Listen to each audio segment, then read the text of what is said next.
Assalamualaikum warahmatullahi wabarakatuh. Perkenalkan, saya Nabila Rizka Kamelia, mahasiswa semester 5, Prodi Hukum Keluarga Islam, Universitas Sunan Giri, Surabaya. Di sini saya akan mempresentasikan tugas kuliah saya, mata kuliah Fikih Siasa Jinayah tentang sistem pemerintahan Abbasiyah.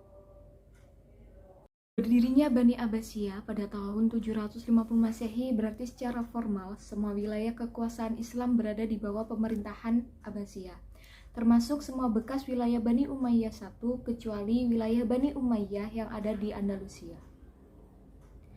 Bani Abbasiyah menjadi dinasti kekhalifahan terlama sepanjang sejarah berdirinya agama Islam yang berkuasa mulai tahun 750 Masehi sampai 1252 Masehi.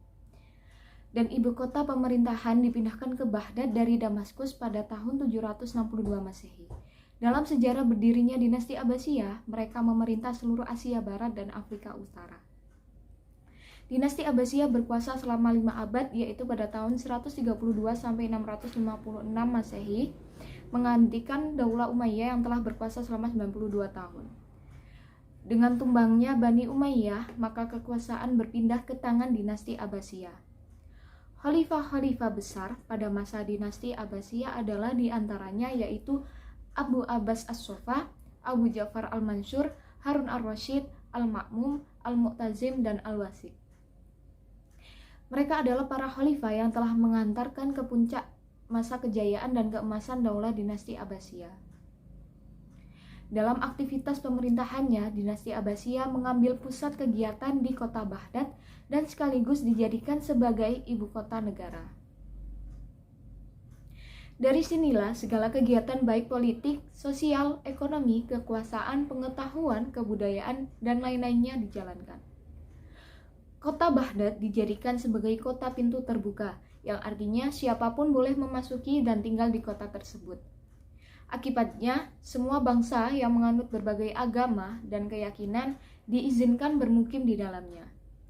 Baghdad pun menjadi kota internasional yang sangat ramai dan di dalamnya berkumpul berbagai unsur seperti Arab, Turki, Persia, Romawi, Kipti, dan sebagainya.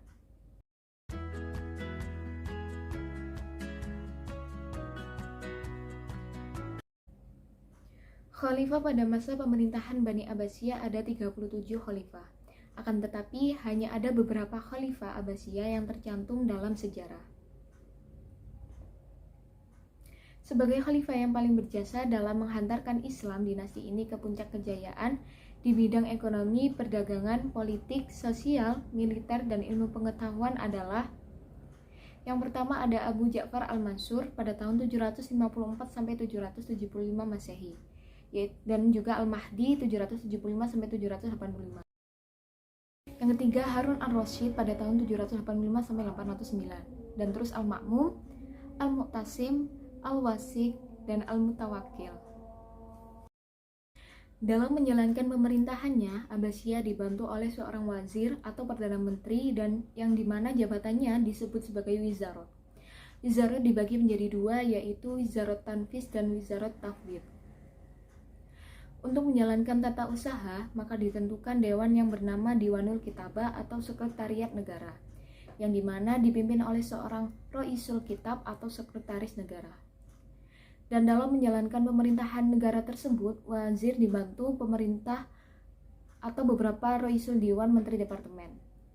Tata usaha negara bersifat sentral yang dimana dinamakan An-Nazimul Idari Al-Markazi.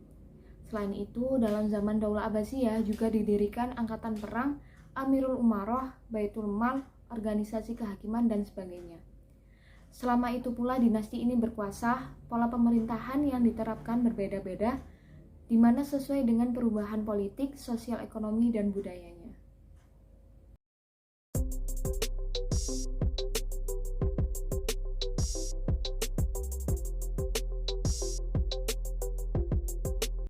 Yang terakhir adalah tentang runtuhnya dinasti Abbasiyah. Runtuhnya dinasti Abbasiyah terjadi karena adanya persaingan antar bangsa, di mana Khilafah Abbasiyah didirikan oleh Bani Abbas yang bersekutu dengan orang-orang Persia. Namun dalam prosesnya, orang-orang Persia tidak merasa puas dan menginginkan sebuah dinasti dengan staf dari negaranya sendiri. Sementara bangsa Arab beranggapan bahwa mereka istimewa dan menganggap rendah bangsa non-Arab. Oleh karena itulah muncullah dinasti-dinasti yang ingin melepaskan diri dari kekuasaan Baghdad. Yang kedua adalah kemerosotan ekonomi. Meski sempat bergelimang kekayaan, Khalifah Abbasiyah mulai mengalami kemunduran di bidang ekonomi karena pendapatan yang terus menurun, sementara pengeluaran negaranya mereka terus meningkat. Yang ketiga adalah Perang Salib.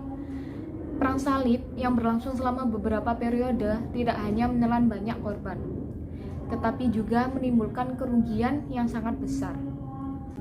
Yang terakhir adalah serangan bangsa Mongol dan jatuhnya kota Baghdad. Pada tahun 1258 Masehi, tentara Mongol yang berkekuatan sekitar 200.000 orang menyerang Baghdad. Penguasa terakhir kekhalifahan Abbasiyah benar-benar tidak berdaya dan membendung tentara Mongol sebanyak itu. Jatuhnya kota Baghdad pun ke tangan bangsa Mongol secara otomatis mengakhiri kekuasaan Bani Abbasiyah. Demikian tadi presentasi dari saya. Kurang lebihnya saya memohon maaf yang sebesar-besarnya apabila terdapat salah kata maupun perbuatan yang kurang berkenan di hati kalian semua. Apabila ada pertanyaan yang ingin ditanyakan, silahkan tulis di komen deskripsi yang ada di bawah ini. Akhirul kalam, wallahul muwaffiq ila aqwamit thoriq. Wassalamualaikum warahmatullahi wabarakatuh.